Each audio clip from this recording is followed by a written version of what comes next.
What's the meaning of checkroom?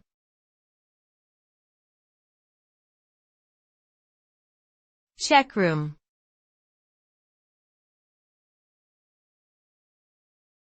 Checkroom.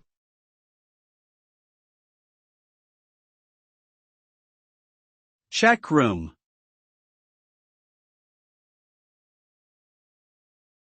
Checkroom.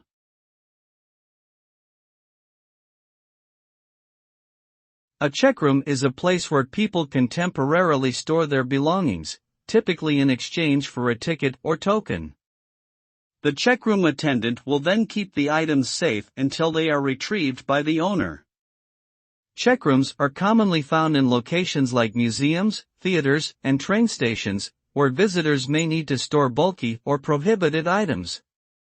Using a checkroom allows individuals the convenience of enjoying their activities without having to worry about carrying around excess baggage. Overall, a checkroom provides a secure and convenient storage solution for personal belongings.